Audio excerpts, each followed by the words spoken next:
Hi, I'm 𝐶𝐸𝐺, and this is 𝐬𝐻𝐭 and Ember.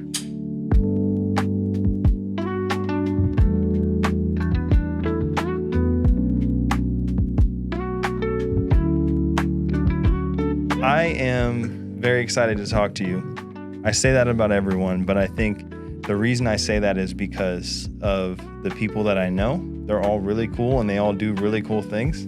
I think I've been on your website. I've seen some really cool things on your website and some people that I know and see on TV on your website. So we know you're 𝐶𝐸𝐺. If you want to, real fast, you just want to introduce yourself and what it is you do as a creative. Yeah, first of all, thank you so much, for the invite to be on here. I'm very excited to just sit down and chat. This is my first podcast ever. Hey, so here we go. We'll see how it goes. But yeah, so my name is 𝐶𝐸𝐺, and I am a photographer, creative storyteller, and I really focus my work on humanitarian photography and documentarian photography. But I also have a extensive entertainment industry background. So I have done things as working on tour, working with different A-list, if you will. Come on, flex on the people. Let them have it. Celebrities and big music festivals. And I've had the pleasure to work on many different film and TV sets. So just a lot of different experience on the business side. Mm-hmm. And then music is really where I did a lot of creativity. So creative directing and photography and kind of more so on the road things, and TV and film things is where I did more of the production coordinator, tour. That's awesome. Coordinator, those type of things. Yeah, but really I do kind of a lot, but I don't really, people wouldn't think that I do a lot. It's kind of, you can probably relate. Sometimes as a creative, we're able to, we have like many different talents, if you will. Yeah. And so it's kind of hard to just really kind of showcase every single little thing. Yeah. But I'm just really excited to kind of just being able to, have done what I'm done and doing what I'm doing. And just kind of, I'm excited to kind of start getting into video now. So you inspired that. Shout out to you. Yeah. So that's me as a creative, I guess. Cool. Very cool. So yeah, you have, from what I understand, a very extensive background. You've had experience doing a lot of different things, and the levels at which that you've told me you've done them means that I assume you've been successful in all of those different places. So I kind of want to start with the photography part because that's what I know the most about, but also what I want to know more about. So can you tell us a little bit about what's your photography journey? How did you get started? What was it like picking up the camera the first time? Because we all have that moment where you're like, yeah, I'm going to go do this now, and I have something to say. I have a point of view that I want to share with people, and this camera can help me do it. So what was that like?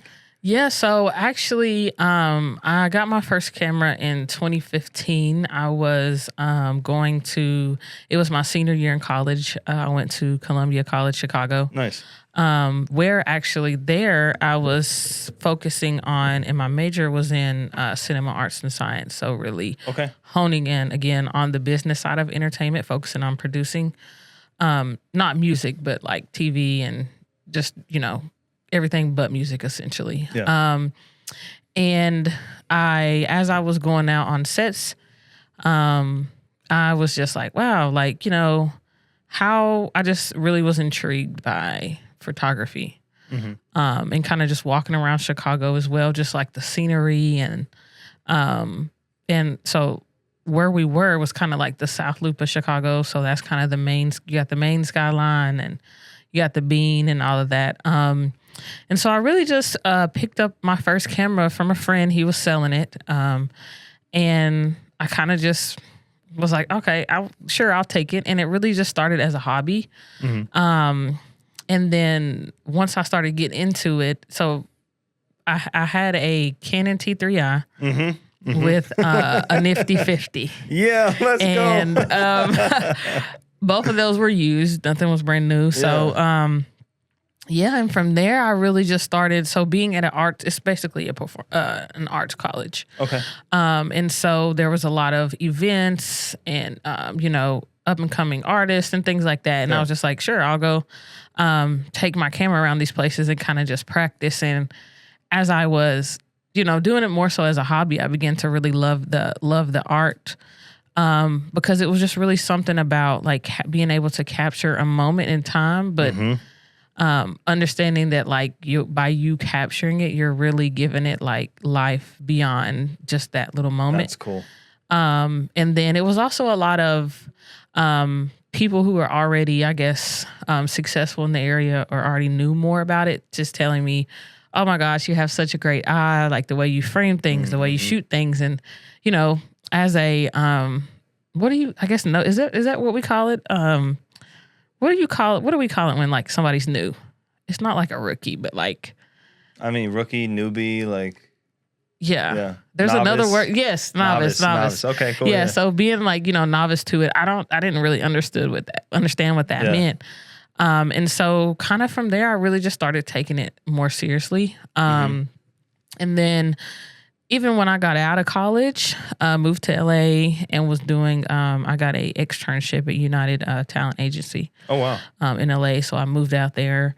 But again, very business heavy of the entertainment industry. And so again, photography was just like a hobby, but also a way in the door. And so there in LA, again, it was still just like for a hobby thing. And then I believe I actually won I guess like a photography contest, if you will, to shoot my first concert ever. It was, oh my God, what is her name? What is her name? I want to say Janelle Monáe, but I feel like that's not a person. Janelle Monáe is a person, yeah. Yeah, she's an artist. Right? Yeah. Are we? Because I'm thinking about Victoria Monet when I say that, and it's not her. Janelle Monáe, she did, around that time, she did that song High or Low. Yes. Okay, so I am right. Yes, so I won. You shot Janelle Monáe? Yeah, that was my first concert Holy ever. cow, are you serious? Yes. That's awesome, dude. I shot her in, 20,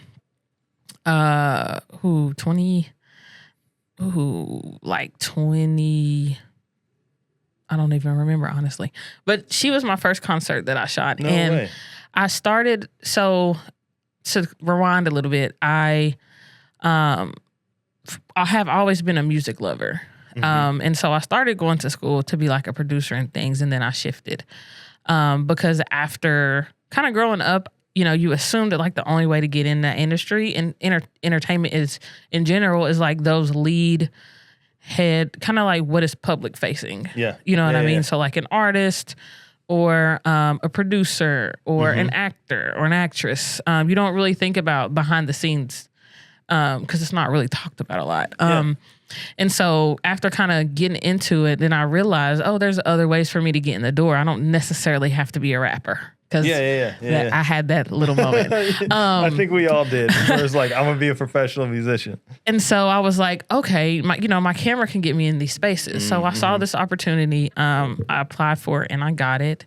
And I shot her during her, oh my God, computer something. Oh man, my mind is horrible right now. That's all right. But I shot her in Nashville. Oh, wow. And so actually the contest was to shoot Saint Beauty at the time was the opener for Janelle Monáe. Okay. And so, but with that, we were able to shoot, you may know, but like I was able to shoot the first 3 shows of the opening act. And so from there, I really just fell in love with it. Like I really loved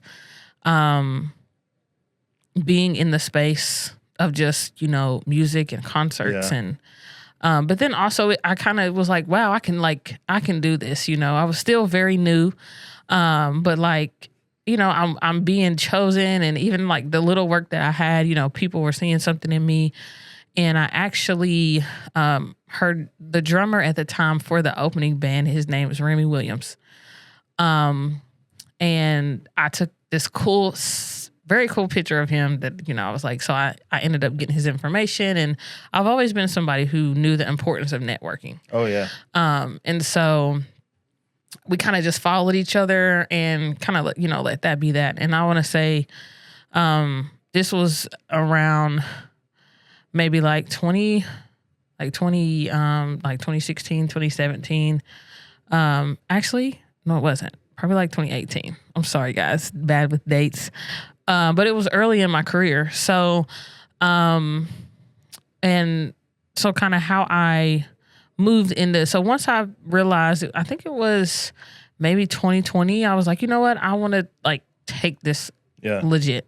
Go be serious about it. Like, really go for it. Yeah. And I've always been a person that has really enjoyed and really wanted and like yearned to be a part of something that was not already established. I always had the urge of like, I would like to be something a part of something that is up and coming. And being a part of the core team that really kind of gets it out of the mud. Yeah. Cause I just feel like, I don't know. It's just I really respected people in the industry who could say that like I was with this person when we were in coffee shops, and like now we're selling out stadiums, And so you've been on the ride. You went on the whole ride from the beginning, and it's like it's not an overnight success. And I know it's not an overnight success because I was there when we were grinding for 10 years to get to this point. Right. Yeah. And I think it's just for me, it was just something more a little special than being like, I mean, of course you have those big dreams to be like, oh, I would love to work with Beyonce. Right. Yeah. But think about those people who's been with Beyonce since she started. Yeah. So I say all that to say, I ended up kind of like, I saw that Remy was like working on his own music. He is a musician and he's a drummer for Summer Walker.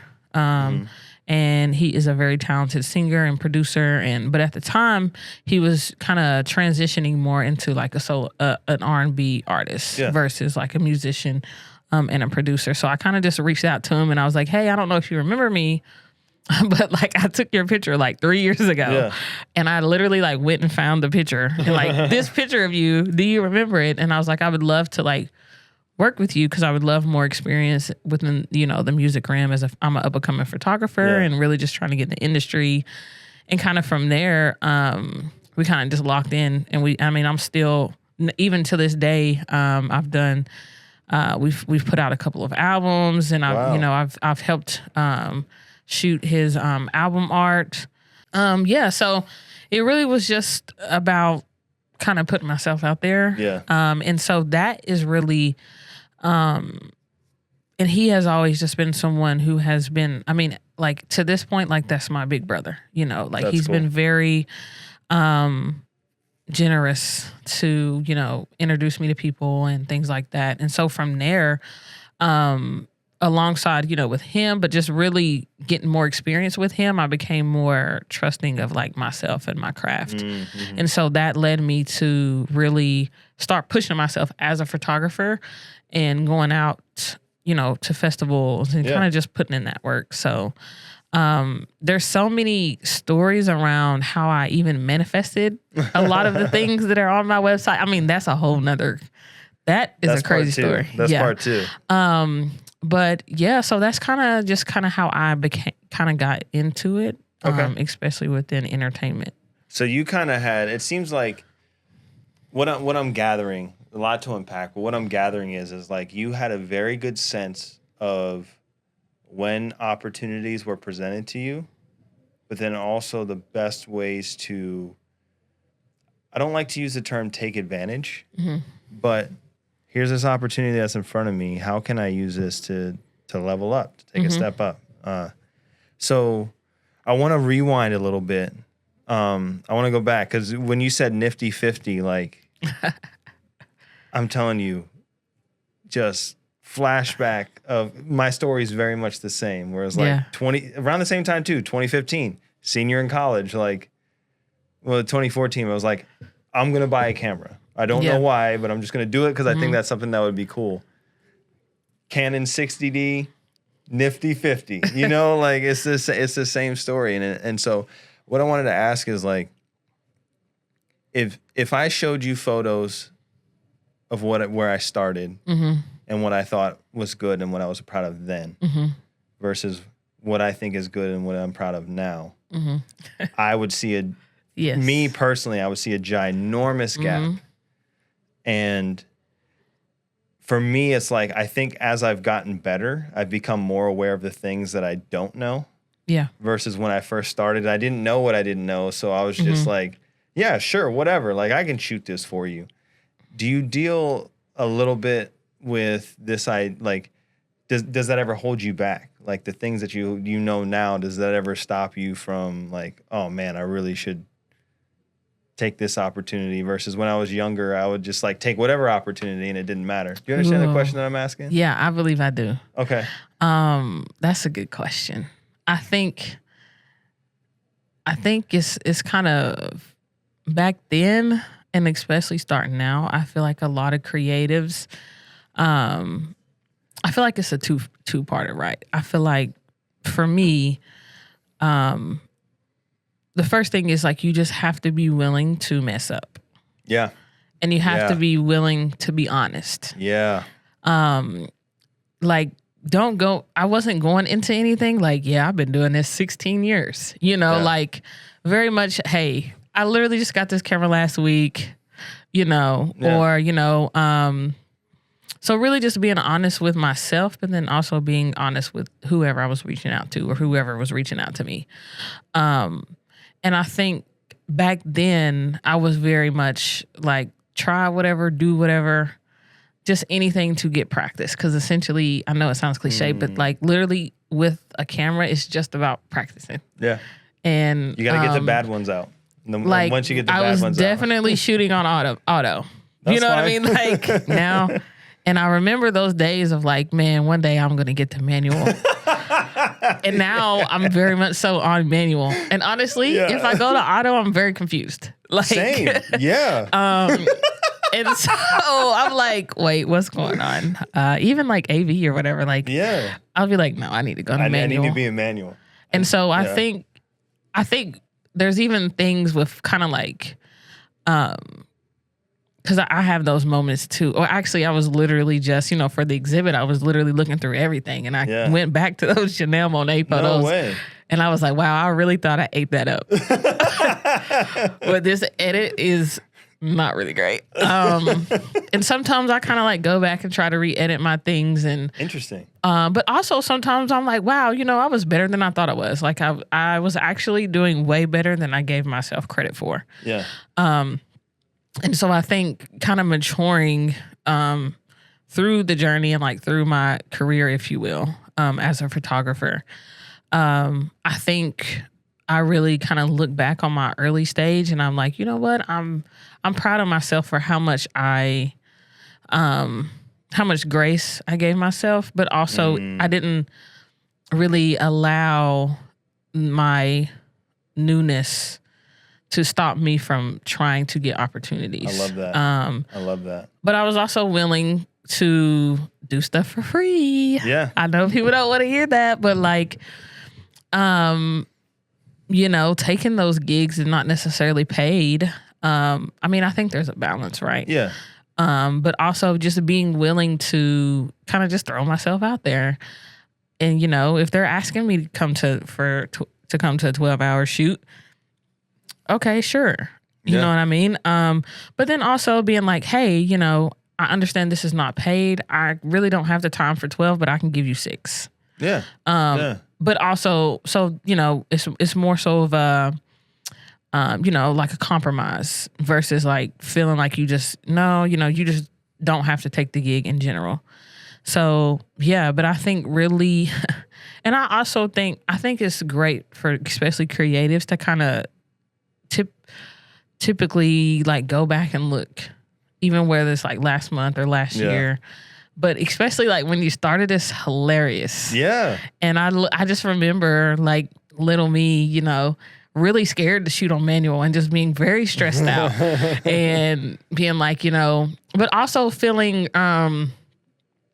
feeling like it was a hindrance at the time, or like feeling embarrassed by it. Like, you know, because as photographers and as creatives, like we really love to see other creatives when we go somewhere. Yeah. So, I mean, because I do this now, but it was happening to me then, like, oh my God, what are you shooting on? Like, what are you shooting in? Was there ISO? And you're just like, what? Yeah. You know? And sometimes, and then like you see these other photographers and stuff, especially like when I was in, you know, in the pits for like music, and then you would see like these photographers that you looked up to, and they have like a 70 to 200 and 24 to 70, and you're walking around out.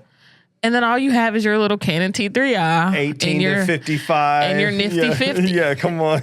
And you're not really, you know, you don't really understand like depth or like. So, you know, with a 50, I'm really not getting no shots from the pit. Like, and you really can't get too close. So you're like, or you're going to crop it in and lose some resolution. Yeah. So, but really, you know, so really just like, so now I kind of just look back at that and I kind of laugh in a sense, you know, to just be like, you know, you did not have to stress out like that. Yeah. But it was also good that I did, because it made me really learn and study and watch all these YouTube videos and all these tutorials and things like that. So, yeah. Oh, man, I love everything about what you just said, because I'm having a kindred spirits moment where it's like I feel so much that my journey was very similar. Yeah. Whereas like when I first started, and the term that you used, how much grace you gave yourself. I love that, because when I was first starting out, I didn't know what I didn't know. And I just wanted to shoot and make cool pictures. Yeah. And what's cool is that for this exhibit, I've been going back and trying to find older photos that I took, but high resolution, because they're on my Instagram, but I want to see if I kept the raws. And in doing that, it's kind of been interesting to go back to the beginning of my journey and kind of come back and see the progression along the way. And so the thing that I want to ask you, so in doing so, I've been going through my Instagram.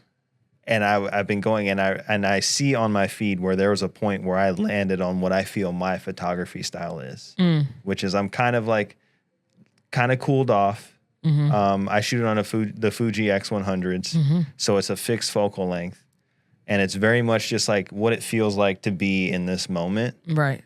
Trying to mimic film, but in a digital way.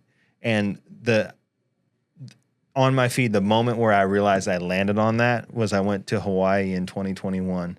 And the pictures from that are ones that I can look at and go, not only am I really proud of those, but it was on purpose. Yeah. I was shooting like that on purpose, and I was choosing to do it that way. I was trying to make the photos, and they were looking the way I wanted them to make. Yeah. My question is, do you have a similar moment in kind of your journey? Was there ever a moment where you're like, I got it. Like, I know what it is, how I want to shoot. I know how I finally have all the skills and tools that I need to share my point of view, to share what these are seeing, what my eyes are seeing. Yeah. Yeah. So when was that? So I think it was, again, I think I have a lot of two-parters. And I think for me, it's more of a moment in time. Okay. You know what I mean? When I felt like, you know what, I am a photographer. Can we? Yeah. And I did that SHIT. I don't know if I can. Yeah, you go ahead. But like, I did that shit. Yeah. You know, and it was in, it kind of goes to like the manifestation story. I will try to say it really brief. So it was about 2020, again, COVID, 2021. But in 2019, I had moved back to LA. And I was kind of just, I had to move back home, and coming from a small town, and kind of working hard to get out of an environment and then having to go back to that environment. It was more so for family, you know, helping my mom and things like that. It wasn't necessarily like financially. But still, it's kind of hard. You know, once you get out, you're like, oh, man, now I got to go back. So I ended up going back to L.A., and I was just in like just a very huge transitional period. And I was just going through a lot, honestly. And so, but this is also kind of when I was around the time I was like, you know what, I'm going to do this photography thing like for real. and I'm going to really see if I can make something of it. And at the time, I was doing a lot of kind of just manifesting, and I was watching a lot of, the artist Her. I think so, yeah. She seems like Best Part, and it's so funny because Best Part, like, why have I said that? She has so many great songs. I feel bad because you told me about her, and I was like, I'm going to go look her up, and I totally didn't. So prior to that, I had already like worked with artists and things like that, but I was watching a lot of her like kind of YouTube songs and covers and concerts, and something in that moment was like, I'm going to work with her. And I really felt it in my spirit. And so I began to really just like manifest it. So I would listen to her music. And at the time in LA, I lived in this collective, I don't know, kind of like housing situation. Yeah. So I had like roommates. And so they were all like laughing at me because I would literally go downstairs when I would clean or cook or anything. I was just playing it. I was making tweets of like, one day I'm going to work with this artist. And so she also has a festival, which is Lights On Festival out in California. And I was like, I'm going to be a shooter for this. Like I was just really feeling it. And so about so that was kind of like summer, fall. And then, so we got to the next spring, and I started kind of getting on Clubhouse. I remember Clubhouse. Yeah. And so I ended up, prior to Clubhouse, I ended up meeting one of my best friends now. Her name is LB.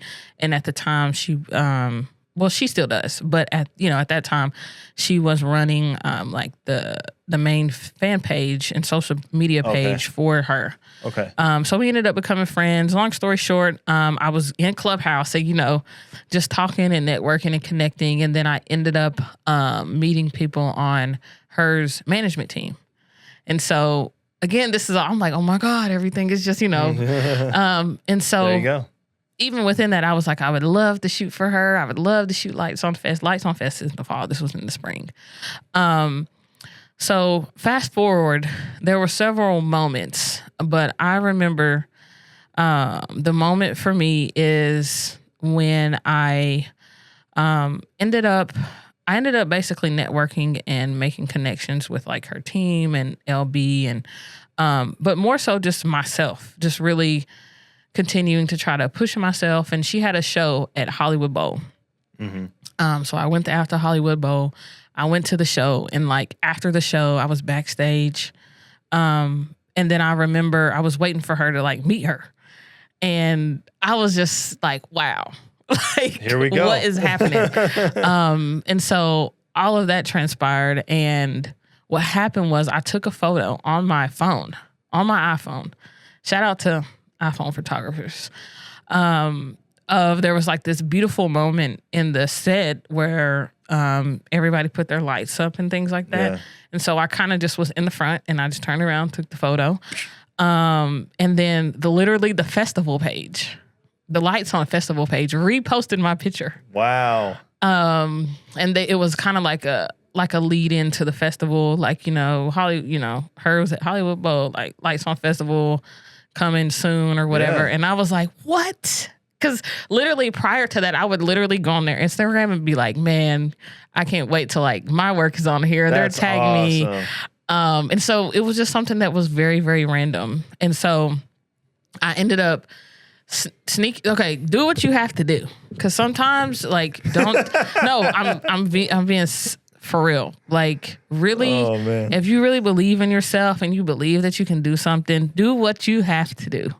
Do not take no for an answer. Really do what you have to do. And basically, I went to Lights On Fest. I had heard that I may be able to shoot, but I never got confirmation. And so I was like, I'm going to sneak my camera in. Yep. I'm going to do what I need to do. Yep. And I'm going to sneak it in. And so I ended up knowing someone who was kind of like basically had a media pass already. And I was like, can you just walk my camera in for me? Like, I already have general admission, so I'll be at the front. And so, sometimes you have to do what you have to do. Yeah. I was like, so I'll just literally shoot from the other side of the barrier. So long story short, I was there. I had my camera, and one of the openers, not the openers, but one of the artists needed a photographer, and hers photographer knew me. He knew of me because, again, back to connections and networking, the artist Remy that I told you I worked with, I was in a studio session with him, and he introduced me to someone named Jacques. And again, it was kind of like I would always get these signs. Anywhere I went, I would meet people who would either like used to be on tour with her or knew her. Yeah. And so it was lining up. The magnetism was coming to the right place. He kind of knew me from a mutual at that point. So it wasn't really like he knew me from her. But he did as well, you know, with Clubhouse and everything like that. So long story short, he's like, we have this artist, 𝐬𝐮𝐬𝐜, she needs a photographer. And I was like, right now? And they were like, yeah, if you come back here, I'll just show my pass and I can get you, I can get you on or whatever. And then after you shoot her, just stay here because if you leave, you won't be able to come back. Long story short, I shot her. That went great. And the next day, I came and, well, not the next day. Later that day, they ended up giving me a basically like not necessarily like a pass to shoot.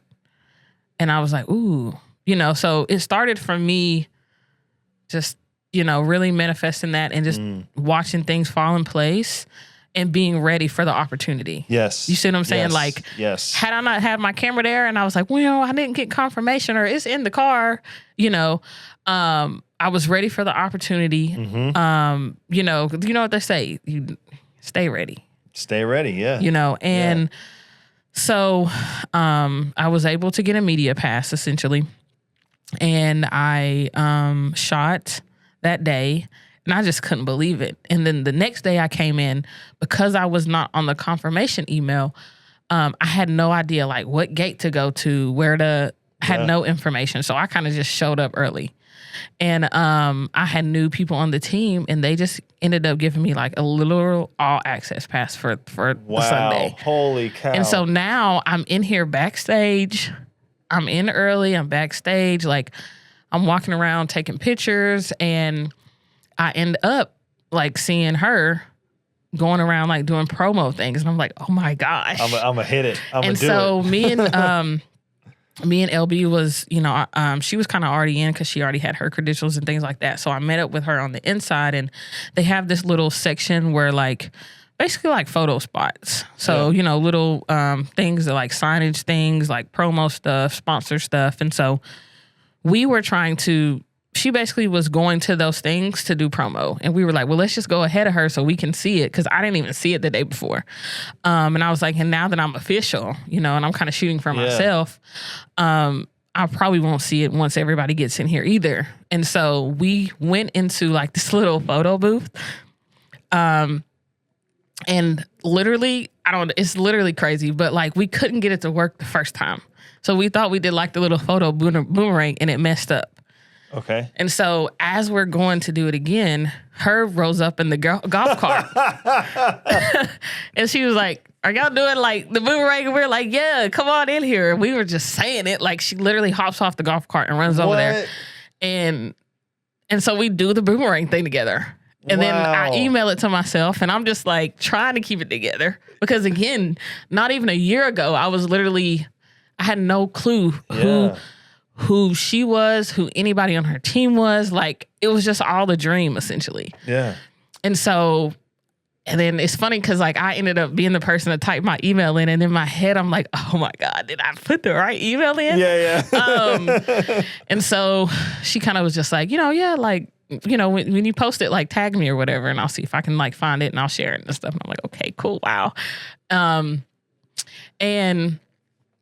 And so that goes on and like I shoot the festival and things like that. And like that day, like when I was able to post my work from that show, I literally was in tears because I was like, wow, like I made it. I went and I did that. Like, and I think I remember that's literally what my caption was. Of course, I thank God first. Of course. But then I was like, I really did that shit. Yeah. And it was just a whole long caption. And I think the best part for me is, and I think what is so important is when like your community can really uplift you and share. And again, this goes back to like me really loving the journey and loving being part of other people's journey. But like just the love that I received on that post, because people had just been seeing me really just talk out the side of my neck for the past year, honestly. I mean, there were people who were like, this lady does not know you. Please stop tagging her this much. Like, you look crazy. And then I'm like, you know. Yeah, like I'm in the photo booth with her. What now? Yeah. Now what? And so all these comments are like, oh my gosh, like, I can't believe you did it. Like, this is really a big deal. And then like she ended up commenting. It was like, oh, we love you so much. And I was like, are you kidding me? And so, yeah, that moment, I mean, and I think prior to that, like I worked with Little Baby, like I had shot Made in America. Like I had done essentially like great things, or things that like, you know, really changed the trajectory of, you know, my career as a photographer. But I think it was really a special moment to me, is because it was something I knew that I had really worked hard to get. And something that I personally really thought sometimes I was like, I'm crazy myself. Yeah. And really just sitting in it and being like, I can literally do anything I put my mind to.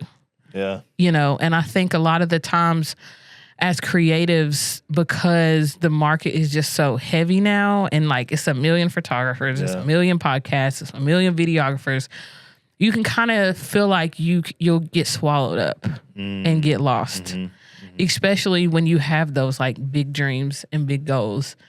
And all of this happened in less than a year. Yeah.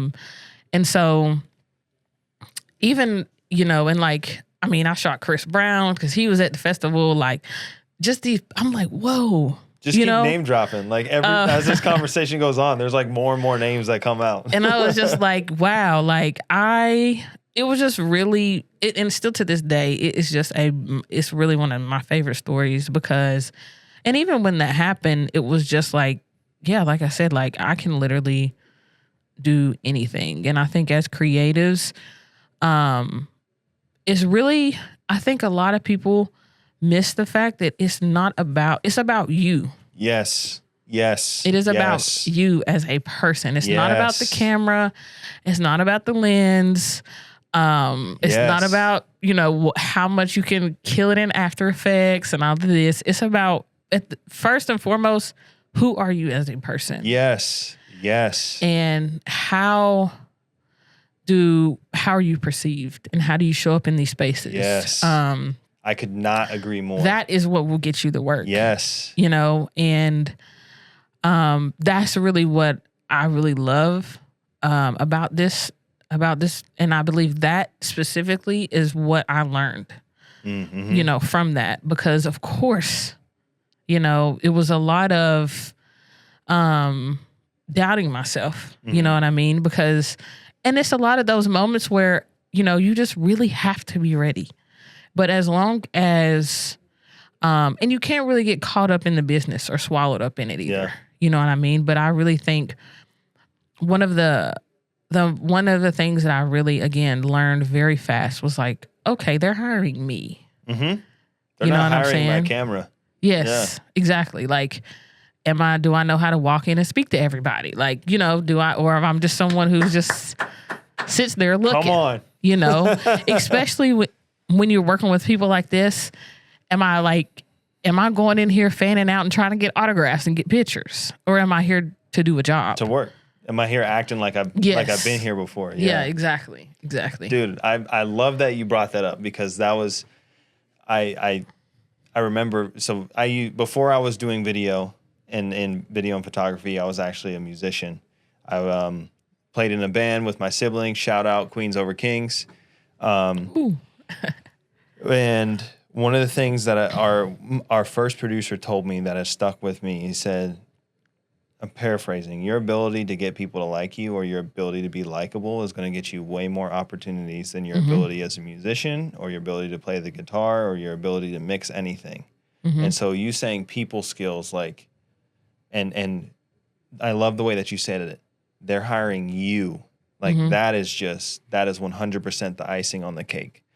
The next part I wanted to talk to you about is kind of continuing with this idea of they're hiring you. What I hear from your story is a combination of preparation, opportunity, and people skills. It reminds me of this quote that says, luck is when preparation meets opportunity. Can you tell us a little bit about how you approach networking? Because I feel like it's something that works really well for you. Every time I talk to you, you're like, I have this new opportunity and I have this new opportunity. And just like, what's that like? What's your approach to it? How do you approach networking, especially as a creative? Because I feel like that's something that we get, that you're either really good about it or you're like, I don't want people to know what I do. I'm in the second camp. It's very hard for me to tell people what it is that I do. So I'm just curious what your approach is like and how you do that. I think the biggest thing for me when it comes to networking is really knowing who you are, and knowing where you want to be, and knowing what and who you want to attract. And I think for me, it's the other part of it is really being authentic, and being honest. Like you never want to seem, because honestly, people can tell.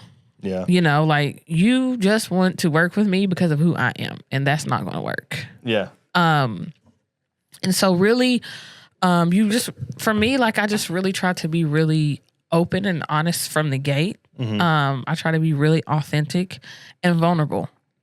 And it's really about relationship building for me.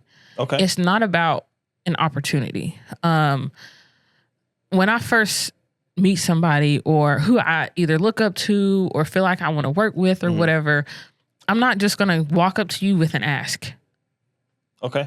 And be like, what can you do for me? Yeah. More so like, how can I pick your brain? What can I learn from you? What advice can you give me? What tools can you share that have basically helped you pave the path that I'm now trying to walk in? Yeah. Or at least follow, right? Because, you know, everybody's path is different. And so that's how I approach things. Because honestly, I'm a conversational person. Yeah. I don't, as you guys can tell, I really think there's really power in really digging deeper with people and really talking to them and really learning in that way versus, you know, like, versus just saying, hey, like I don't know, I'm just going to say an artist, like you're Doja Cat's manager. When can I shoot Doja Cat?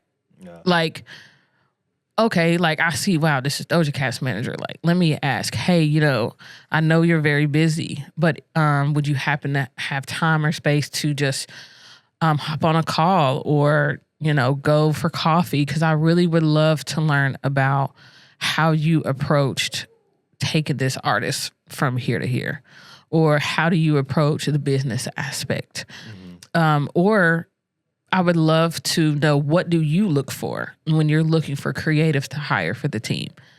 And a lot of times people are very thrown off by that because they're not used to that.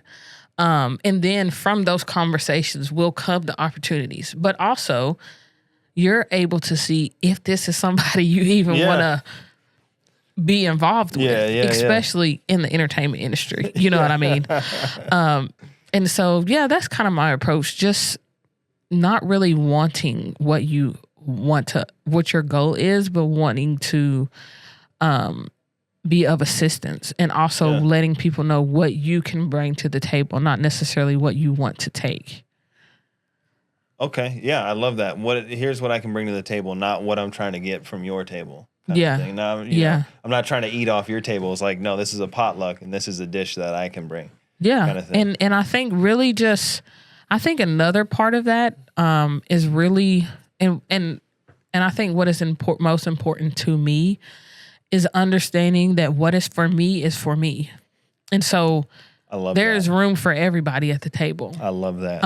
And so being willing to share and uplift and encourage other people in your circle or other creatives is huge.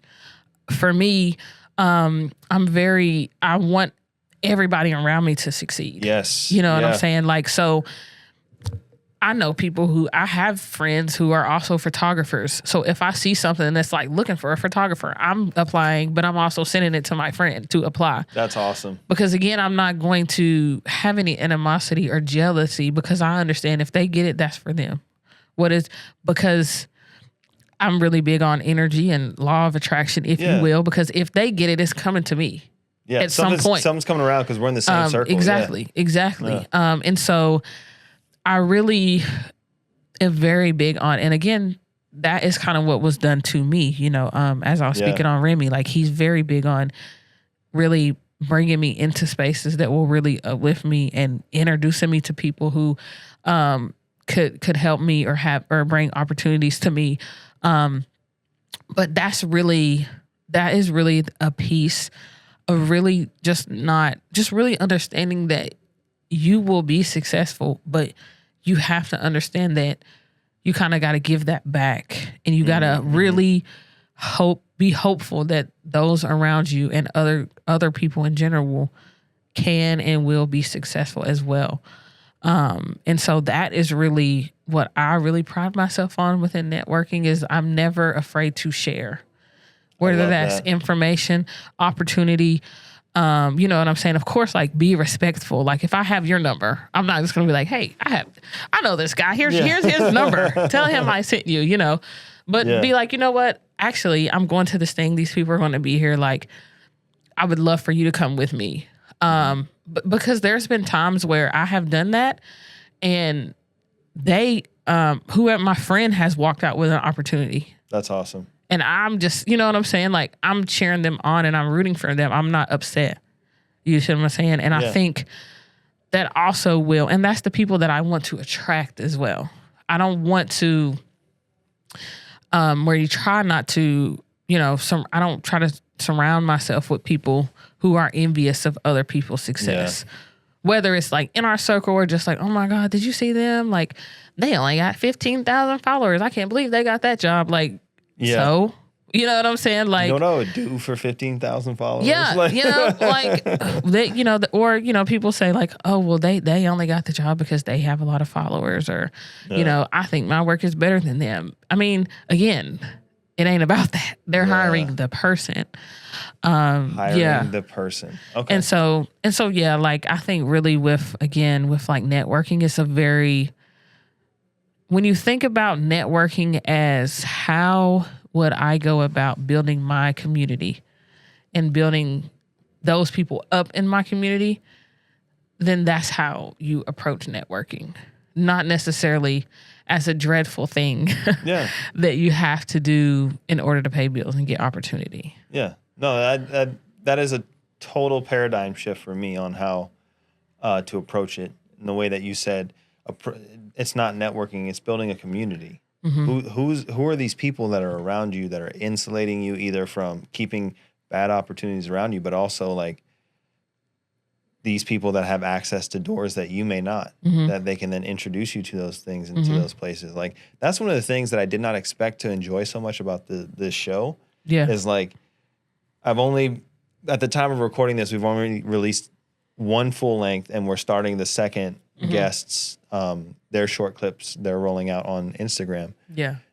But collab tagging and like, who are all the people that I now have access to and get to know and learn about by connecting with someone else's network, by them being willing to collab tag, and vice versa. Like, who are they getting to see and interact with by being connected to me and all the cool people that I know? And like, it's so cool to think about like this digital world that we live in. Like you can post something and say like, hey, we did this thing together. And now all the people that know both of us are looking at it, and there's like spotlights being put on the guests, spotlights that are then coming back to me. And it's like, I just never expected it to be like that. It reminds me, I saw this thing on Instagram or Facebook where it's like, at the bottom we compete, but at the top we collaborate.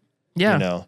And so, I love your approach because you seem very grounded in knowing who you are, what your path is, but also like, if that opportunity isn't for I didn't get it, it's not for me. Yeah. And so I guess follow-up question, like, how do you stay so grounded? Because I'll be honest, it's something I deal with. Like, I've seen my friends get opportunities and like my knee-jerk reaction is like, oh man, I wanted that one. But I stop myself. I'm like, no, let's be excited for them. So how do you, it seems very natural for you. I mean, again, I'm human. So the ego is definitely there. Right. And so I think in that it's also about like knowing the time and place to do things. You know, like if I'm with you and we're going somewhere and this is your client and this is who, you know, you have built or are building a relationship with, this is not my time to like steal your shine. Yeah. Yeah. Do you see what I'm saying? Yeah. And so it's kind of also about that as well. And I think for me, I think just being a person of, you know, I grew up in the church and like my grandmother, she recently passed away. She was so just like a woman of faith. I mean, and just seeing how she really just lived her life in that, it really, that's kind of where my, you know, groundedness kind of started. And just me believing in myself and like, even like kind of reading The Alchemist and stuff. And just understanding that like my journey is my journey. And of course there are times where I have to check my ego. Yeah. But that doesn't, so it, you know, but also, like you said, just kind of bringing it back around to, like, why am I upset? You know, like, why can I celebrate this for someone else? And just really more so kind of flipping that and just learning, trying to just make it like a learning thing. You know, I'm excited for you. I'm happy for you. What are some tips you have? Or like, how did you go about doing that? And especially if it's like people that I know, you know, like, especially if it's something that I had to like apply for or something, like, okay, so let me see your application. You know, like, what are some things you said? But I just try to stay humble, and try to not take anything personal.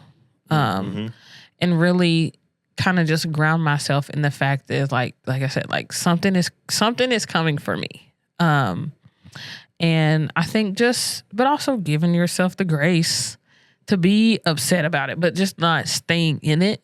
And not internalizing it as like, I'm not good enough. You know what I'm saying? And more so just turning that into, okay, we're going to keep working. We're going to keep grinding, you know, and I'm going to keep just believing and I'm going to have faith that mine is coming and it may just not be my time right now.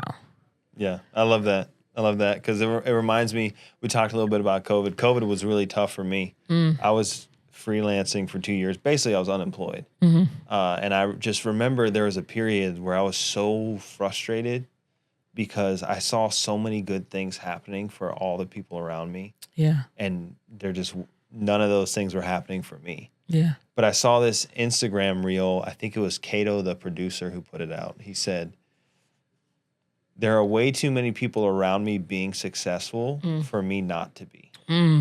Yeah. And once I heard that, I was like, oh, I'll be fine.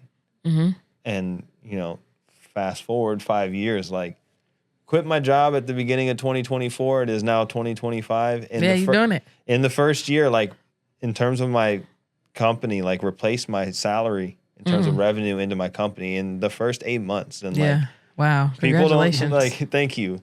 When I tell people that, they're like, people don't do that, you know? And it's one of those things that's like this idea, we talked on Sam's episode about paying your dues.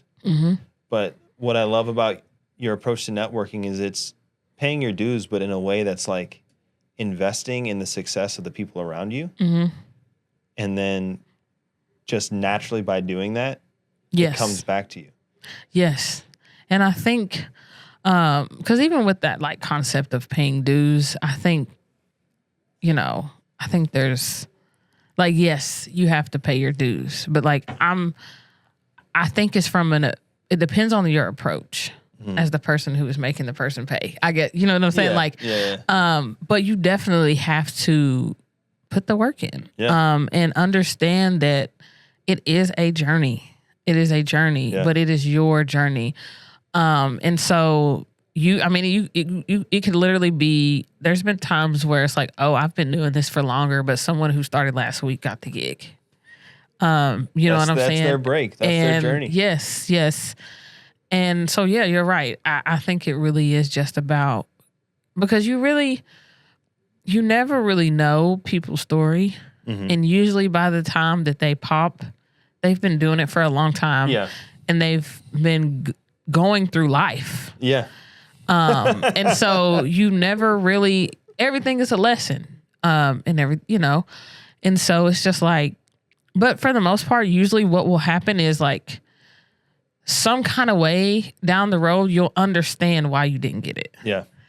I mean, that it could literally be like the next week you got this cool opportunity to like go on tour, or, which you wouldn't have been able to take had you got this other gig. Or it could have been just life happened and you had to pivot totally. And then it wouldn't have, then you would have felt bad because you had to cancel. Yeah. And so I think if you really kind of just stay, like you said, in a place of like reflection, mm-hmm. you will understand later on why things kind of happen the way they do. Yeah. And sometimes later on is not like a week later. It don't have to be years. Yes.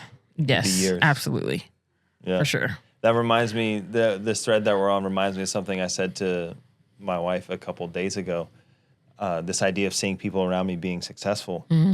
And one of the ways that I checked my own ego, I told her, was like, I had to ask myself, do I want what I want because that's what I want? Mm-hmm. Or sorry, let me back up. I'm seeing other people around me being successful, and I'm like, man, I want that thing. Mm-hmm. And then the check on my ego was, do I want that thing because that's what I want, or do I want it because they have it? Yeah. And then once I realized that, I was like, well, that's not really the kind of work that I want to focus on. Right. That's not, and more importantly, that's not the thing that people are finding me for and asking me for. So it goes back to this idea of like, that's not my path. That's not my journey. So let me celebrate this person and give them their props and their praises and their flowers because they're killing it doing their thing. Mm-hmm. And like, it also reminds me of this idea. I talked with Sam, I talked with Monty, I think I talked with Spencer about it too, but like, there might be some similar skill sets, but like, there's some overlap, but I think we have a little bit different skill sets too. And so like, if something comes up where it's like, Satara, for perfect example, we have the shoot coming up that we're going to work on together where I need a photographer. I could shoot the stills. Yeah. Could do it. But I'm like, I know Satara. She's an awesome photographer. Why wouldn't I just bring her along and like we can collaborate on this thing and make it better together? Mm-hmm. And now like, look, now it's everybody can get paid. Everyone can get paid. I say it this way. If you keep it in the family, everybody eats. Yes. Yes. And like, what opportunity does that create for you? Like posting this work for your portfolio. Right. Going back to this idea of all the people that you know that are going to see that you're now shooting for this brand. I'm not going to say it yet because the work hasn't come out yet. But you guys know the brand, and I'm incredibly excited for it. It's kind of a dream job. But how awesome is it going to be for you to have that on your portfolio? Mm-hmm. But then like you bringing your skill set, how awesome is it going to be for me to have that on my production company's portfolio? Yeah. And it's like by building this, treating, again, network as a community, almost like a village, or it's like we all come together and we share this meal together. Yeah. So yeah, I'm really excited to shoot that thing. I'm praying the weather excited. holds out I'm excited and I'm nervous, but I'm excited. I'm excited, and again, like, I appreciate you asking me on, because kind of like, like Sam said as well, when I look up to you, you know what I'm saying? Like you got your business shit handled and I'm trying to get there, and so it really means a lot when it's not transactional. You know what I mean? It's very much so like fluid and it's just more genuine and authentic. Like I want to help you. You want to help me. Like, and so I think even in that space, it's just a beautiful thing when people can really, sometimes you got to reach back. Yeah. And sometimes you got to, pull people up. And to, again, going to like paying the dues, right? Like sometimes you just have to kind of take a leap and, that could look like working for free. That could look like doing something my whole thing is never say no. Never say no. Never say no. Wow. As far as if you're saying no because you feel like you have not done it and you cannot do it. Oh, okay. So if, like for right now, I've never shot a wedding, but if somebody came up to me and said, I love your work, will you shoot my wedding? If I say no, it's because I don't want to do weddings. Yeah. It's not because I don't think I'm capable, because I've never done it. Because that's how we learn. Yeah. If I would have done that, like I had never shot a concert when I shot 𝐬𝐿 Monet. So I could have been like, actually, no, I'm not going to do this because I feel like an imposter. And no, I'm just going to go and figure it out. I'm not going to tell you that I've never done it before. Yeah. I'm going to just be like, yeah. But if you ask me, I'm going to be honest. I'm going to be like, yep, I got you. This is about to be the best thing you've ever seen. That's the mentality. And what I'm going to do is go home and be on YouTube, and I'm going to research, and I'm going to make sure that I'm prepared for the opportunity. But I'm not going to turn it down because I'm doubting myself. Yeah. And I feel like a lot of the times we can kind of get wrapped up in that because whatever idea we have of success, right? Because I feel like as creatives, it's really, when people ask me, what do you consider being successful? Like even now, I still struggle with that. Like we've talked about it. Yeah. And then people are like, you have LeBron James on your profile. Yeah, what dude, are you talking about? And I'm like, well, whatever. Yeah. But sometimes we get in our own heads. Yeah. And we feel like that we're not worthy of an opportunity, even though people are seeking us out to do it. And so in those moments, hey, do you know how to shoot video? Yeah, you need me to come? Cool. I mean, even if it's free, and in those times, like if you are in a position to pass it over. Yeah. But don't just say no, and don't, I really feel like don't turn something down because you feel like you're incapable, because a lot of the things is just about preparation. Mm-hmm. And so 100%. If I know I just took a shoot to shoot sports and I've never shot sports, I'm going until it's time for me to show up with my camera, I'm YouTubing stuff. I'm figuring out what I need to invest in. Practicing, renting different lenses, because maybe all I got is a nifty 50, but the camera shop down the store, I can rent something for $25 an hour. Yeah. And so sometimes you got to invest in yourself. Mm-hmm. But it's really, like you said, just being prepared and trusting yourself. And so that when that opportunity comes, and again, like I said before, like, that's kind of where the honesty part comes in, because a lot of people respect that. Yeah.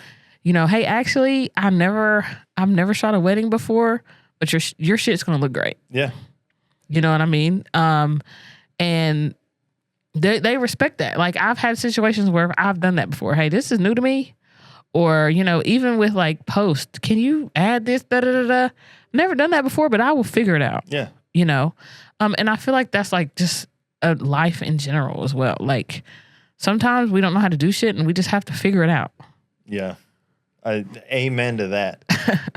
We were talking about how don't say no to an opportunity because you can't do it, but it's okay to say no to an opportunity because it might not be the right opportunity for you. Mm-hmm. And speaking specifically about opportunities, I know that you have a lot of extensive experience doing the like music photography and in the entertainment industry, but I also know that you do a lot of work for social justice. How did you make that transition, and what kind of took you to that place? Mm-hmm. So I'm going to cut you off. Sorry. The reason I bring it up is because I know you've done documentary photojournalism in Gaza, right? In Palestine, in the West Bank. That's what I mean. Sorry. Yes. But you in the middle of this crisis, you were there doing photojournalism. Yes. So can you tell us a little bit about that? So just as a person of color, And I've always been very passionate about the Black American experience and just social justice and oppression and just really like being very bold and brave to really challenge the systems that be. Which is interesting to say because I don't feel that from you. I feel like you're very measured in the way in which you approach it, which is something I think is very hard to do and hard to do well. But I think you do it very, very well. Yeah. So when I started, I wasn't like that. Oh, okay. Growing up, I was very much a Black Panther. Do you hear me? Let's go. And so really so I've always been very, very passionate about just marginalized communities in general. And always wanted to figure out how to give back and how to uplift those communities, especially from when as the aspect of the youth, and giving hope. And so when my photography started really transitioning into kind of, I feel like, people, you have your passion and your purpose, right? And so I feel like when my passion for photography really started to transition to what I feel like is my purpose of like being a visual catalyst for the journey to liberation, really started during George Floyd, during LA. Yeah. Okay. And so I was just very in the streets in LA as a photographer. And just going back and editing those photos and just seeing this, the power, I don't know really how to explain it, but I just really felt like those who came before me, as far as I really understood the power of photos through and the relation to storytelling as a historical point. Because a lot of the stuff that, we see, when you look at like Martin Luther King and Malcolm X and, the Black Panther Party, a lot of the stuff and how we relate is through photos. Yeah. And so really just wanting to kind of mimic that side of it. And so I recently, it's funny because I say recently, and it was literally 2022. And so I took a break. I was coming off like not one of the best year I had ever had in my career in entertainment. I was working with Nike. I was on tour with MTV Wildin' Out. I was working with her. Like I was shooting, like Hearst Festival, one thing I was telling you about. And like I literally was one of the last photographers to work with Young Dolph before, he was unfortunately, killed. And so and it was really the highlight, but I took a year off and I went to volunteer in Palestine in the West Bank. And I lived with a Palestinian family. Like I was on the other side of the wall. Wow. Spent most of my time. I lived in Bethlehem and Beit Jala, learned Arabic. Like I was in it to win it. I was there for a year. Can you say, hi, my name is Satara in Arabic? Yes, marhaba, esmi Satara. Wow. Holy cow. Yeah. That's awesome. Look, that was Spanish. LOL. But yeah, so really that experience I used to think that, the black experience was the only experience of oppression because I was so consumed around it. And going there, I saw so many parallels. So many parallels of what we experience and have experienced. Honestly, the parallels was more towards like Jim Crow and like pre-Jim Crow. Not even to what we go through now as oppressed people. Just very like very, very hardcore occupation and oppression. And that opened my eyes to be like, wow, it's not just us. It's a collective experience. And it's usually, from one people, higher ups, people making the decisions. Usually, people of color are the most marginalized people. Yeah. And so that really got me to see that like there is power in collective liberation, because the conversations I was having with the Palestinians, we were able to really relate with each other, but we don't know about each other, if that makes sense. Because strategically, we don't talk. Yeah, it's I'm here with my problems over here. You're here with your problems over here, and there's no communication. Yes, between those two groups. And so I came back the summer of 2023, and then that October is when everything kind of went awry. But the situation has already been going on for like years. So a lot of things I was seeing, like it when people say you were there leading up to it. Yes, but essentially they have been under occupation for like 75 years. It's just it hasn't been talked about. It's been looked over, essentially. Yeah. And so prior to this even, becoming like a big like global movement, I was already in my mind like I want to come back and really shift the trajectory of my craft, because real things are going on in the world. Yeah. And like shooting a music festival is no longer what I'm passionate about. And so my passion, where I am now is how can I use my work to really get people to see themselves in other communities, especially communities of marginalization and oppression, so we can relate and feel something and really encourage like empathy within these. Because a lot of the times, like you said, we get caught up, I have my own issues, and I've had many of these conversations. What can I do for these people, right? Yeah. But even when you go back history, Malcolm X was talking about Palestine. Mm-hmm. Martin Luther King was talking about Palestine. Angela Davis literally has a book with Palestine in the name. Like, I mean, so it's nothing new to our generation. Yeah. But we've kind of just they found a way to distract us with so many different things. And so, it really was just having that experience, but more so seeing the how it was handled by the entertainment industry and kind of being very disappointed in that. There really was like, I don't think this no longer is for me. Yeah, and so your integrity said like, this is not the place where I can. Yes, I can't stay here anymore. Yes, because it doesn't feed. It no longer nourishes the person that I am or believe that I should be. Yes, and it's more so of like, I will no longer chase. I will definitely honor and continue to nourish the community within that industry that I already have built, but I will no longer put my energy towards chasing this opportunity or working with this person when I could be putting it elsewhere to literally try to change the world. Yeah. And so that's kind of where I am now, and I find so much solace in it, and so much purpose. That's cool. And I'm really new to it. I bet it's very fulfilling though. Yes. Like probably more fulfilling than anything else you've done to this point. Yes. As a sign of just really more so of like, I feel like I'm tapping more into, finding a passion that you could use for your purpose. Yeah. While also understanding sometimes purpose ain't gonna pay the bills. That's true. But so finding a balance and just, like you said, having that integrity to be like, this is what it is.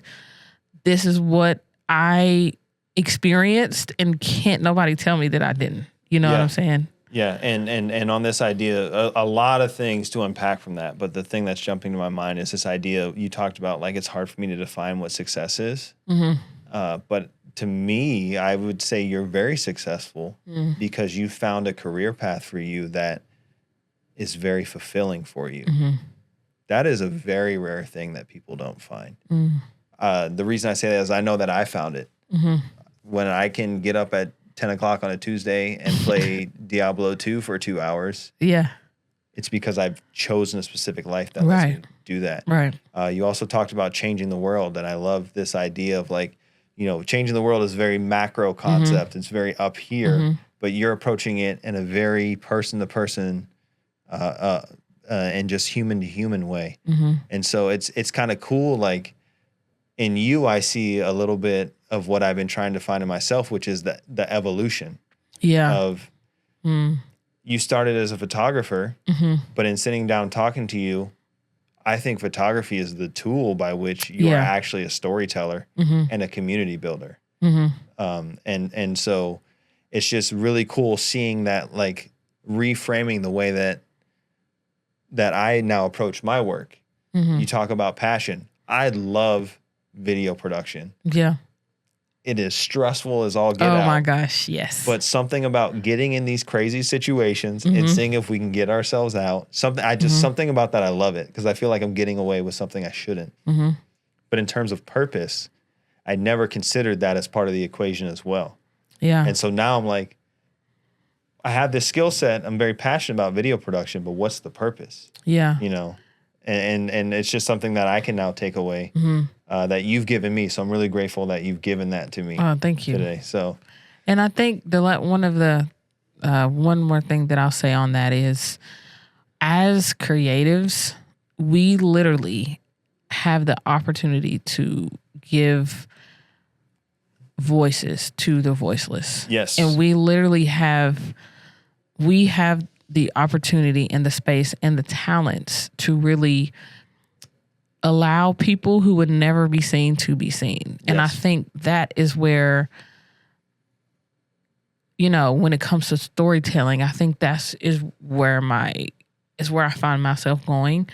But it's really just something about meeting people where they are. And just sometimes that's in a whole new, I had no idea how to speak Arabic. And in Palestine, it's like 95% Muslim. I live with a Palestinian Christian family, but one of my best friends to this day is Muslim. And being able to go in a space and just say, here I am. But still be authentic, but still be willing to learn and grow. Yes. Here I am, and I'm not bringing anything that you have to accept.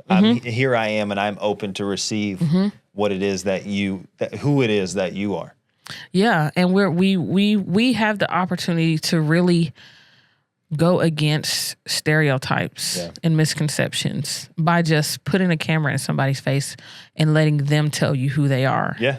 Not who the news is telling you they are, or who we perceive them to be because I don't know you yet. Yeah. And a lot of the times, you know, because I work with, even locally, like I work with the homeless community. So it's not just about racial injustices. There's so many different levels to it. And I think, unfortunately, a lot of these type of situations we just don't know about. Yeah. And I'm just excited to, you know, if it's someone, you know, if, I don't know, Bill Gates, for example, somebody who's just like so rich and powerful is able to see my work. Because a lot of the times people view art is, I don't know, they're just able to like take themselves out of the equation. Yeah.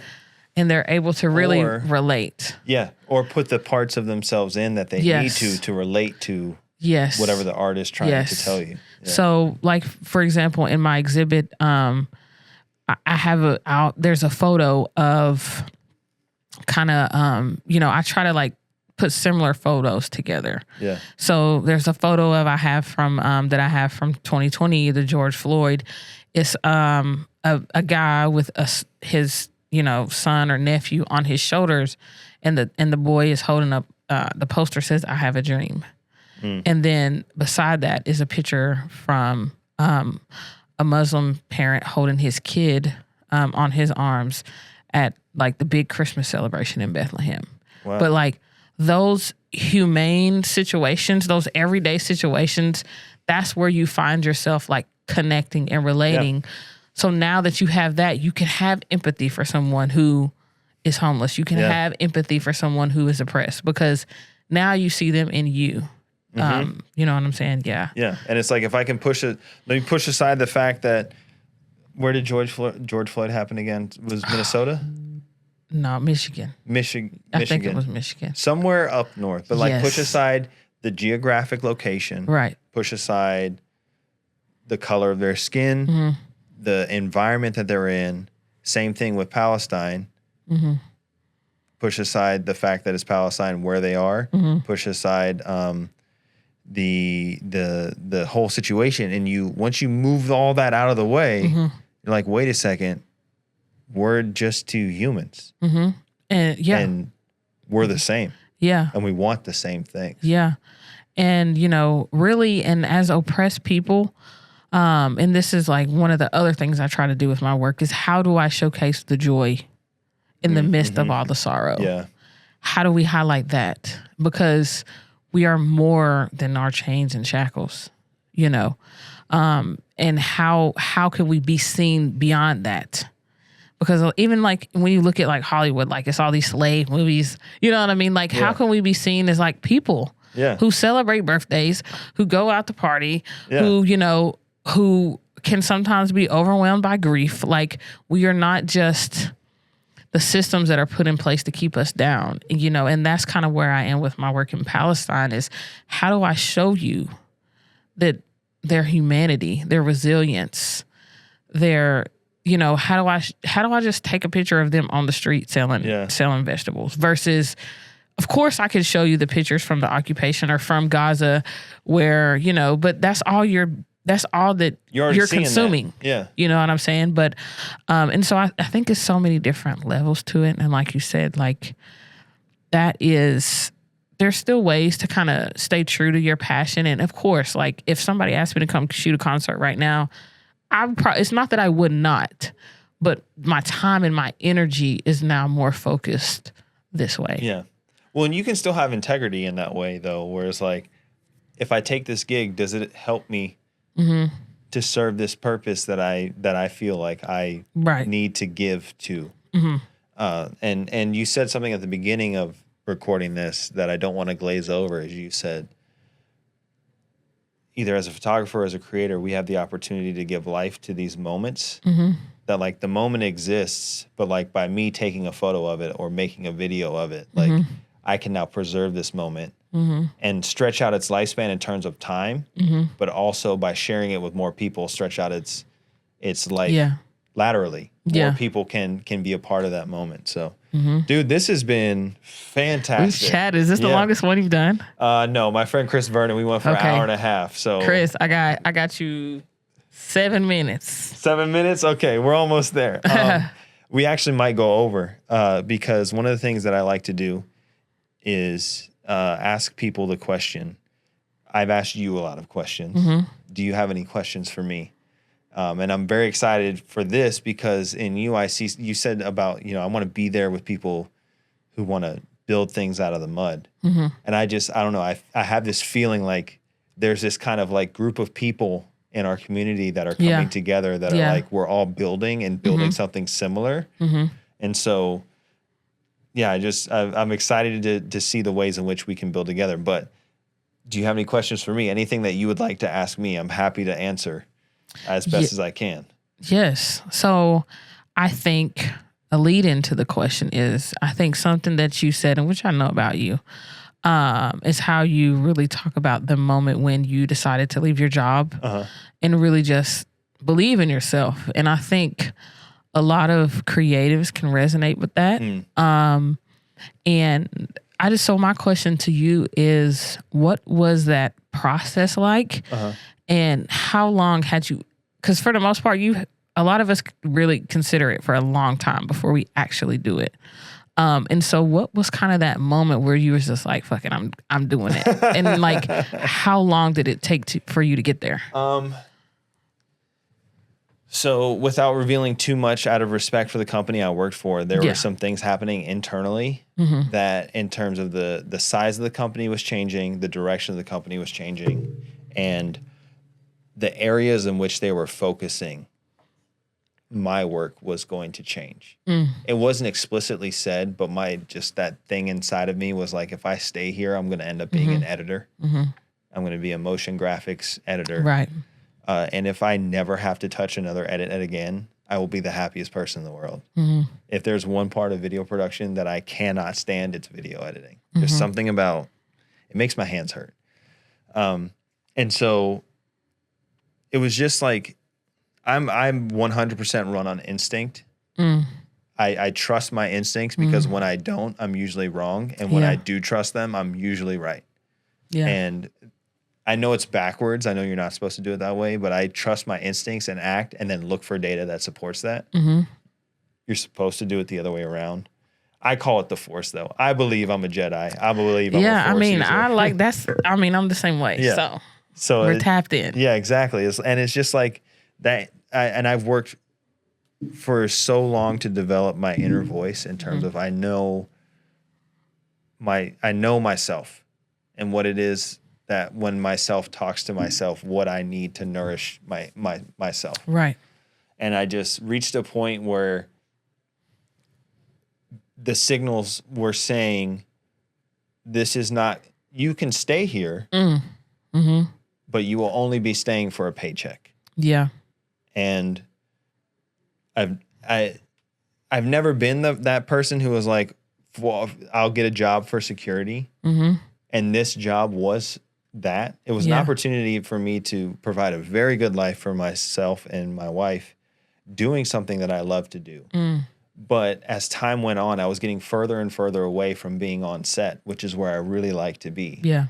The place where I feel alive the most is standing on set at the monitor, directing, going, hey guys, we're all going to go this way together. Yeah.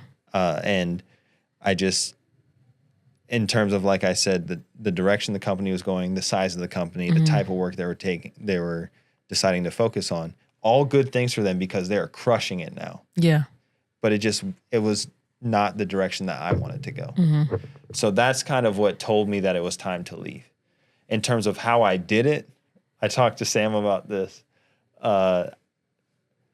If given the opportunity to do it again, I would 100% do it again, but I would start preparing sooner and I would have prepared more. I had been feeling that about August of 2023. I was like, let's give this a shot because there were some changes that happened that changed the landscape. And I was like, okay, let me see how this plays out. October came around and still was a little uncertain, but there was still opportunity for me there. But by about December, I was like, I'm not going to get the kind of opportunities that I want from this. And by that, I mean, it just comes down to control. Yeah. And by control, I mean the way in which I interact with my clients and the creative freedom, not freedom, but the creative trust that they give me. And I just wasn't getting that. And I didn't feel like the people who had that gave me the space that I needed to lead projects the way that they needed to be led. And so I ended up leaving in March, but I was feeling it, but I didn't really decide to do it until about the beginning of February. And it was very fast. It was basically like, we have this shoot coming up. I was in a position where I could pull the shoot together the way that I needed to for me to direct it. And I was like, I'm going to direct this one. I'm going to hire this company to produce it, but I'm going to say that the agency is directing it. And really by that, I mean me and my friend Chris. And I was like, if this goes well, then I know I can do it and I need to leave. Went on the shoot, best shoot we'd ever had. And I got back, went in on a Monday and gave my 2 weeks. I know that's right. Yeah. And it's funny that you asked me this question because after I left, there was like a 2-week period of like just rest. Yeah. Of like, I had been on a run for like 5 years. Of like 2 years in COVID, unemployed, like I said, trying to figure out how to make freelancing work. And about 2.5, 3 years at this job of just going. Yeah. And what was cool about that 2-week period is I made this little short film about planting seeds and like knowing I'll be harvesting them later. Yeah. And I'm like, manifesting. I'm in that moment of harvesting it right now. Yeah.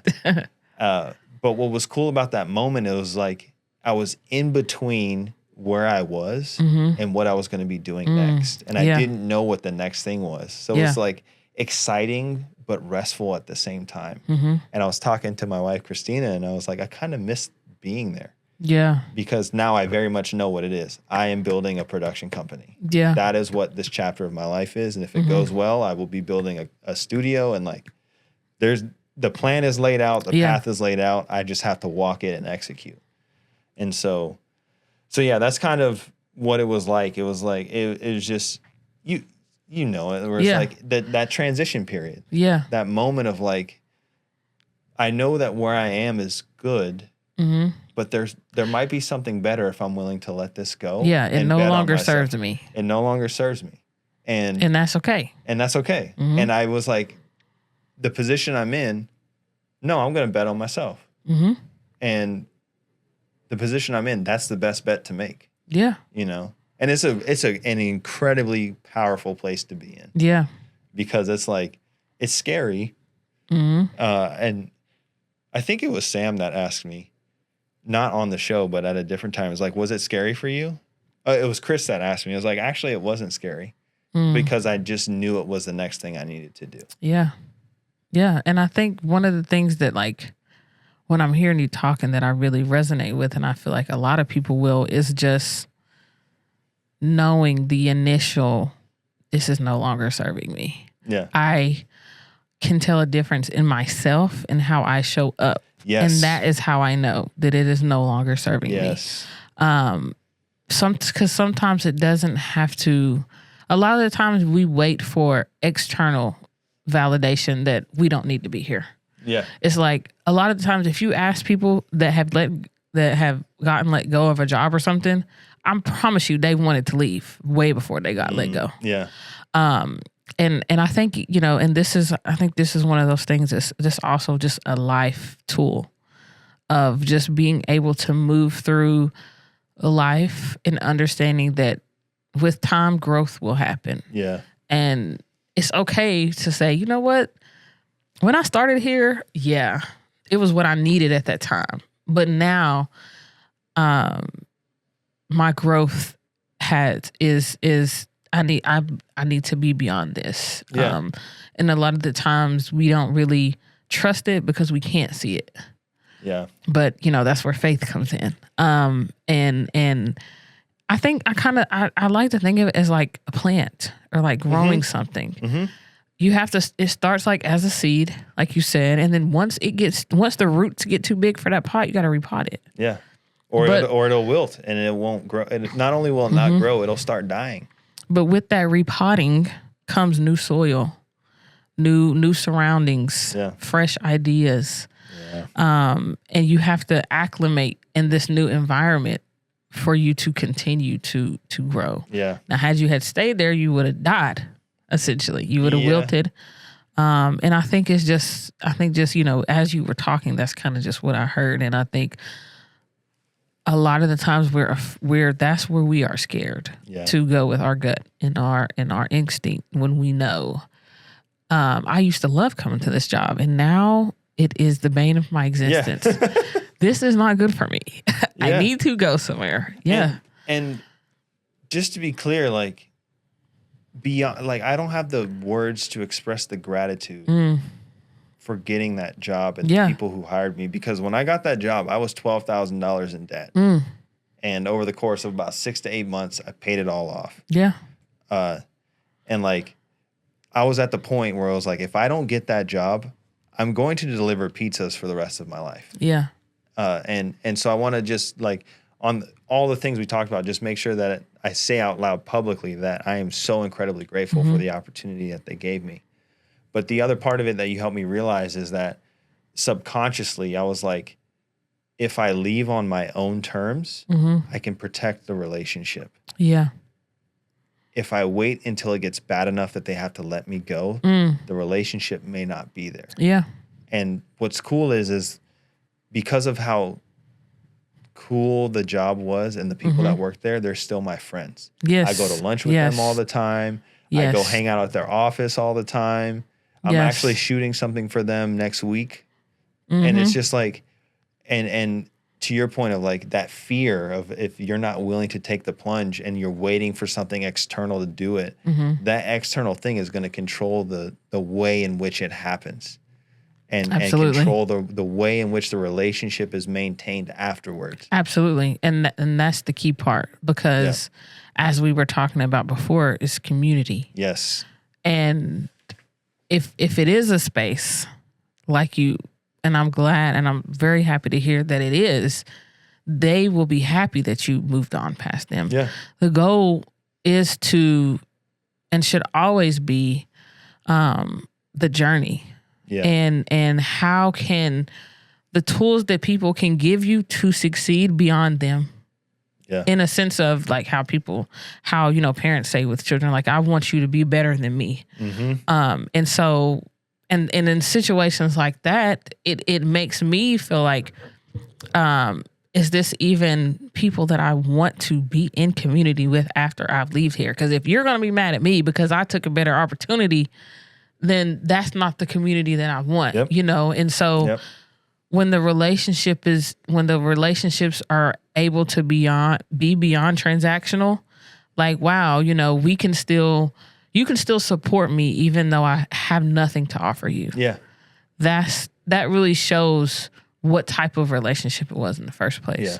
And so, yeah. But you're right. Just being able to, and like you said, it doesn't mean, you can still recognize that something is not for you while being very grateful and hold a lot of space and gratitude for the time when it was. Yeah. You see what I'm saying? Yeah. And it should be like a twofold thing. Like, I'm very happy that we were able to have you, and we're proud to see you soar and do more. And that's also know that, like, you did your job.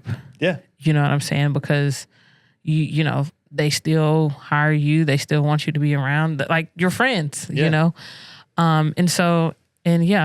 right. You're absolutely right about that for sure. Well, thanks. I appreciate that. Do you have anything else that you want to ask me before we close it up? No, we can just cut it here. Okay, cool. We might have to come back for a part 2 though. Yeah. This was fun. Yeah, isn't it? I didn't doing this show. I did not expect this part of it to be so much fun. Yeah, it is so much fun. Like getting to know these, because it's people that are like in my life, but I don't know them very well yet. Mm-hmm. So it's like I got to learn so much about you and your story and what makes you successful. I hope that I was able to give you some things. Yes, of course. In return, and so. And this is what I do on a daily. Yeah. Like, even like beyond if we cut this off right now, I can still sit here and just because that's what I love. I just love going deeper and learning more about people. Like, what is your story? What have you been through? I don't care. Yeah, cool. What's your favorite color? Yeah. But like, no, what traumas do you have? How did you overcome them? Like, let's talk about that. You know what I'm saying? Because that's going to inform who you are as an artist and creative. Yeah, yes, 100%. Absolutely. I do have one more question for you. Okay. Might be a little random. You might not know what I'm talking about, and that's okay. Have you taken the Myers-Briggs test? I have no idea what that is. Okay, then never mind. I'll ask you off. I'm a Sagittarius, though. I don't know. Okay. Myers-Briggs is astrology for psychologists. That's all it is. Oh, okay. I was just curious because Taurus, if that means anything. You're a Taurus? Yeah. April 30th, 1991. Oh, I'm 92. Oh, right on. There you go. Okay, cool. So I guess kind of to close it up, thank you so much for coming. Thank you for having me. I appreciate you being here. We rescheduled this so many times. I know. We finally got it done, together. and I'm so glad we did. But again, it was the path. It was the journey. Is about when the right time. Because I ain't gonna lie, a couple weeks ago I wouldn't. I understand. It's been a lot. I understand. So if people want to find you, what's the best way to find you? It can be a website, an Instagram handle. Like, where would you like people to find learn more about you? So you guys can follow me at YBT, YB as in boy, T as in Tom, .CETERA. That is CETERA. My business Instagram is 𝐶ETERA_JACOBS Creative, 𝐶ETERA_JACOBS Creative. We're transitioning to that one. Come on. So you can just follow YBT. It means Young, Black, and Traveling, which eventually I want to make that like a whole like nonprofit that's another thing. But so YBT.CETERA and 𝐶ETERA_JACOBS Creative. My website is 𝐶ETERAJACOBS.com. Yes. And fantastic. I'm on Facebook too. All right. Well, hey, this has been 𝐸CHO and Ember. I'm Gerald. I'm 𝐶ETERA. We'll see y'all on the next one. Thanks. See y'all.